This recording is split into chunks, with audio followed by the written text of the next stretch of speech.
Internet আর social মিডিয়াতে একটাই প্রশ্ন ঘুরপাক খাচ্ছে, সত্যি কি তৃতীয় বিশ্বযুদ্ধ বা ওয়ার্ল্ড ওয়ার 3 শুরু হয়ে গেছে? আমেরিকা, ইসরায়েল এবং ইরানের মধ্যে কি ঘটছে? আর সঠিকভাবে বলতে গেলে এর ফলে ভারতের কি হবে?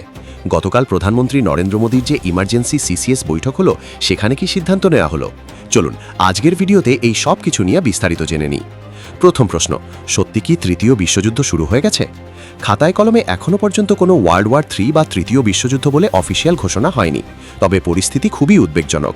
আমেরিকা এবং ইসরায়েল মিলে ইরানের ওপর একটি বড়সড় যৌথ আক্রমণ চালিয়েছে।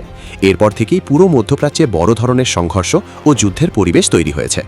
সোশ্যাল মিডিয়াতে তো বাবা ভাঙ্গা এবং নস্ট্রাডামুসের ভবিষ্যৎবাণী নিয়েও খুব চর্চা চলছে যে পৃথিবী একটি বড় যুদ্ধের দিকে এগিয়ে যাচ্ছে। এই মুহূর্তে প্রধানত যুদ্ধ চলছে আমেরিকা ও ইসরায়েলের সাথে ইরানের। কেন এই যুদ্ধ? ইসরায়েল এবং আমেরিকার দাবি হল ইরানের নিউক্লিয়ার ওয়েপন্স বা পারমাণবিক অস্ত্র তৈরি করা তাদের জন্য একটি বড় হুমকি, তাই তারা প্রিভেন্টিভ স্ট্রাইক বা আগাম সতর্কতা হিসাবে এই আক্রমণ করেছে। অন্যদিকে ইরানও চুপ করে বসে নেই, তারা পাল্টা আক্রমণ শুরু করেছে এবং মধ্যপ্রাচ্যের বিভিন্ন জায়গায় থাকা আমেরিকান মিলিটারি বেস ও ইসরায়েলের সম্পত্তির ওপর হামলা চালাচ্ছে। এই পরিস্থিতি সত্যি খুব বিপজ্জনক। তেলের বাজারে ধস। প্রথমত, হরমুজ প্রণালী বা স্ট্রেট অফ হরমুজ বন্ধ হয়ে যাওয়ার একটি বড় আশঙ্কা তৈরি হয়েছে। পৃথিবীর প্রায় 20 থেকে 30% তেল এই রাস্তা দিয়েই আসে, তাই গ্লোবাল তেলের মার্কেটে একটি বড় ধস নামতে পারে, যার ফলে জিনিসপত্রের দাম আকাশ ছোঁয়া হতে পারে। আকাশপথ বন্ধ। দ্বিতীয়ত, পশ্চিম এশিয়ার আকাশপথ বা এয়ার স্পেস এখন প্রায় বন্ধ। অশান্তি ও প্রাণহানি। বিভিন্ন দেশে এই আক্রমণের প্রতিবাদে বিক্ষোভ ও সংঘর্ষ শুরু হয়েছে।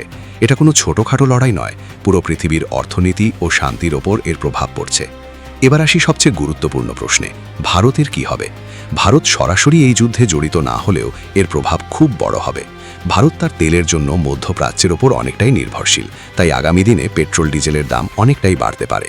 তবে সবচেয়ে বড় চিন্তা হলো সেখানে বসবাসকারী ভারতীয়দের নিরাপত্তা নিয়ে। উপসাগরীয় দেশগুলোতে প্রায় 9 লাখ থেকে 1 কোটি ভারতীয় কাজ করেন বা থাকেন। তাদের নিরাপত্তা এখন বড় প্রশ্নচিহ্ন। এই উত্তেজনামূলক পরিস্থিতির মাঝেই গতকাল প্রধানমন্ত্রী নরেন্দ্র মোদী একটি জরুরি cabinet committee on security CCS বৈঠক ডাকেন। এই বৈঠকে উপস্থিত ছিলেন স্বরাষ্ট্রমন্ত্রী অমিত শাহ, প্রতিরক্ষামন্ত্রী রাজনাথ সিং, বিদেশমন্ত্রী এস জয়শঙ্কর, অর্থমন্ত্রী নির্মলা সীতারামন এবং এনএসএ অজিত দোভাল।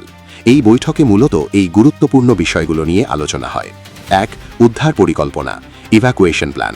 মধ্যপ্রাচ্য, বিশেষ করে ইরান ও ইসরায়েলে যে ভারতীয়রা আটকে আছেন তাদের নিরাপত্তা নিশ্চিত করা। যদি পরিস্থিতি আরও খারাপ হয় তাহলে কিভাবে তাদের নিরাপদে উদ্ধার করা হবে সেই ইমার্জেন্সি প্ল্যান নিয়ে আলোচনা হয়েছে। 2. Energy security. হরমুজ প্রণালী বন্ধ হলে ভারতের অর্থনীতিতে যাতে বড় ধাক্কা না লাগে এবং তেলের সাপ্লাই ঠিক থাকে তার জন্য বিকল্প প্রস্তুতি নেওয়া। 3. অ্যাডভাইজারি এবং কূটনীতি। ভারত সরকারের পক্ষ থেকে নাগরিকদের এখন ইরান ও ইসরায়েলে ভ্রমণ করতে বারণ করা হয়েছে। ভারত কোনো পক্ষ না নিয়ে শান্তিপূর্ণ সমাধান এবং কূটনীতির ওপর জোর দিচ্ছে। তাহলে বন্ধুরা, এটা স্পষ্ট যে সরাসরি তৃতীয় বিশ্বযুদ্ধ ঘোষণা না হলেও পরিস্থিতি খুবই ভয়াবহ এবং যে কোনো সময় আরও খারাপ হতে পারে।